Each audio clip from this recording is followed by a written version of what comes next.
Today we will study the difference between the reversible and irreversible cell injury. Before learning the differences, we will study what is cell injury.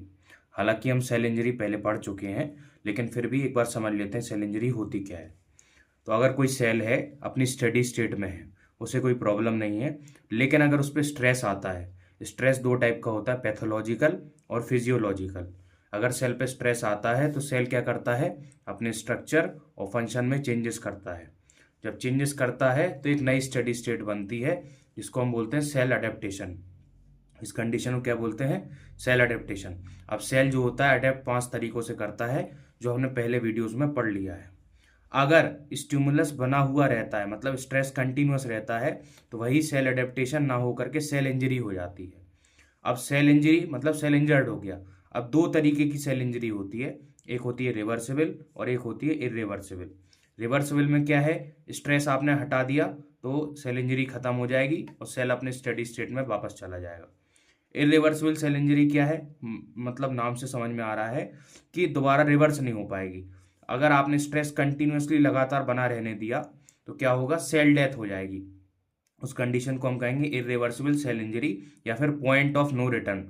वापस जाने का कोई रास्ता नहीं है। कोई भी व्यक्ति मर जाता है तो दोबारा जिंदा तो होता नहीं है, तो सेल भी जब मर जाएगा तो वापस सेल अपनी स्टेडी स्टेट में नहीं जाएगा। तो यही मतलब है पॉइंट ऑफ नो रिटर्न का। अब सेल डेथ जो होती है दो टाइप की होती है, अपोप्टोसिस, नेक्रोसिस। ये हम आगे डिटेल में पढ़ेंगे। आज हम पढ़ते हैं कि रिवर्सिबल सेल इंजरी और इरिवर्सिबल सेल इंजरी में क्या डिफरेंस है।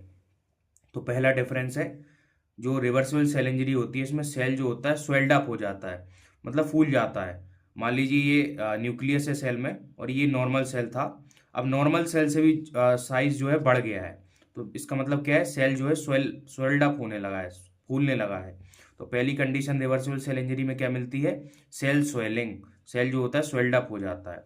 अगर हम इरिवर्सिबल सेल इंजरी की बात करें तो सेल श्रिंकिंग देखने को मिलती है, मतलब सेल सिकुड़ने लगता है। ये नॉर्मल सेल का साइज था, ये न्यूक्लियस था, नॉर्मल से छोटा साइज हो गया, सिकुड़ने लगा सेल, तो इस कंडीशन को हम बोलेंगे सेल श्रिंकिंग। तो ये कहाँ देखने को मिलता है, इरिवर्सिबल सेल इंजरी में। अब दूसरा फीचर क्या है, ब्लेब्स देखने को मिलते हैं हमें किसमें, रिवर्सिबल सेल इंजरी में। तो ब्लेब्स क्या होते हैं, तो focal projection of cytoplasm. Focal का मतलब होता है कनेक्शन, प्रोजेक्शन मतलब उभार। तो जैसे कि ये सेल है, अब ये सेल का साइज बढ़ रहा है, सेल स्वेल्ड अप हो रहा है। क्यों हो रहा है, क्योंकि अंदर कुछ मटेरियल बढ़ रहा होगा। तो जो साइटोप्लाज्म है वो उस प्लाज्मा मेम्ब्रेन से बाहर जाने की कोशिश करता है, कुछ प्रोजेक्शन निकालता है, उसी को हम क्या बोलते हैं, ब्लेब्स कहते हैं। इरिवर्सिबल सेल इंजरी में क्या होता है, ब्लेब्स बहुत ज्यादा दिखते हैं, मोर प्रोमिनेंट ब्लेब्स। क्या होता है, मोर प्रोमिनेंट ब्लेब्स। ब्लेब्स रिवर्सिबल में भी हैं, लेकिन इधर पे क्या है, मोर प्रोमिनेंट है। तीसरा फीचर जो रिवर्सिबल सेल इंजरी में हम देखेंगे वो है एंडोप्लाज्मिक रेटिकुलम इज स्वेलन। जो एंडोप्लाज्मिक रेटिकुलम होता है न्यूक्लियस के पास, वो स्वेल्ड अप होने लगता है, उसका साइज बढ़ने लगता है, फूलने लगता है वो। लेकिन अगर इरिवर्सिबल सेल इंजरी की बात करें तो स्वेल्ड अप तो हो ही रहा है, साथ साथ लिसिस भी होने लगेगा, टूटने भी लगेगा। तो एंडोप्लाज्मिक रेटिकुलम क्या होगा, लाइज्ड हो जाएगा, टूटने लगेगा। फोर्थ पॉइंट की बात करें, फोर्थ फीचर की, तो देखो एंडोप्लाज्मिक रेटिकुलम से राइबोसोम लगा हुआ रहता है। तो जो राइबोसोम है वो अलग होने लगेगा, detachment dispersion of ribosome from endoplasmic reticulum. जब एंडोप्लाज्मिक रेटिकुलम से राइबोसोम दूर होने लगे तो वो कंडीशन किस में देखी जाती है, रिवर्सिबल सेल इंजरी में। लेकिन इरिवर्सिबल में क्या है, डिस्पर्शन तो हो ही रहा, डिटैचमेंट तो हो ही रहा, साथ साथ लिसिस भी हो रहा, मतलब राइबोसोम टूटने भी लगा है। राइबोसोम का काम क्या है, प्रोटीन फॉर्मेशन। टूट जाएगा तो प्रोटीन फॉर्मेशन नहीं करेगा।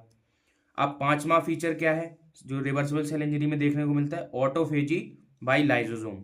जो लाइसोसोम्स होते हैं वो क्या शो करते हैं, ऑटोफेजी। सेल में कोई कचरा बना तो जाकर कहाँ स्टोर होता है, लाइसोसोम में, उसे खा जाता है, तो वही होता है ऑटोफेजी।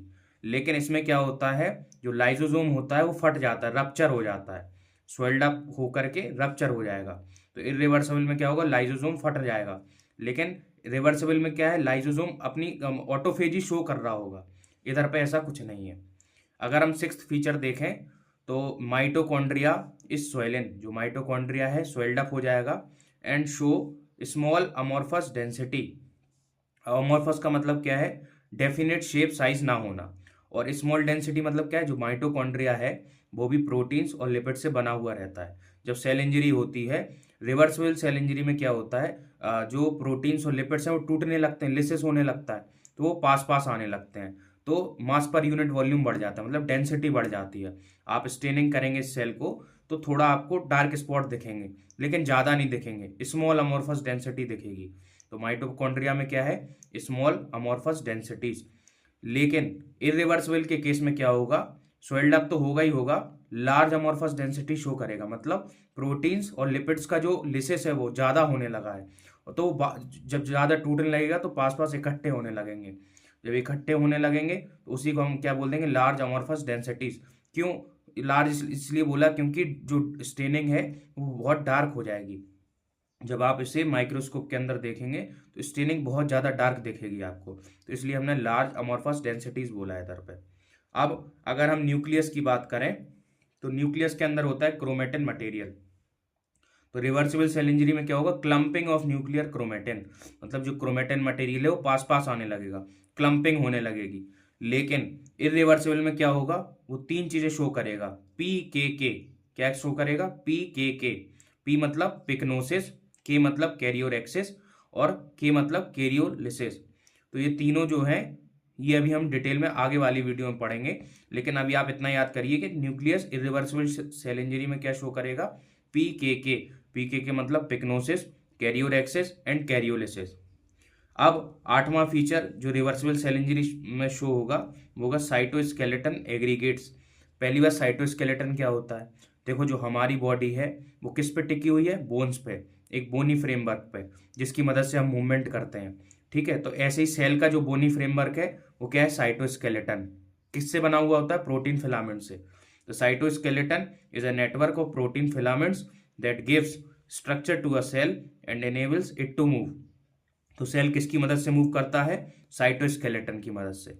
तो रिवर्सिबल सेल इंजरी में क्या होगा, साइटोस्केलेटन पास पास आ जाएंगे, लेकिन इरिवर्सिबल में क्या होगा, टूट जाएंगे, साइटोस्केलेटन खत्म हो जाएंगे, डिसरप्टेड हो जाएंगे। तो आज हमने डिफरेंस पढ़ा on the basis of features reversible cell injury और इरिवर्सिबल सेल इंजरी में। अगली वीडियो में हम डिटेल में पढ़ेंगे कि पिक्नोसिस, कैरियोरेक्सिस और कैरियोलिसिस क्या होता है। Thank you.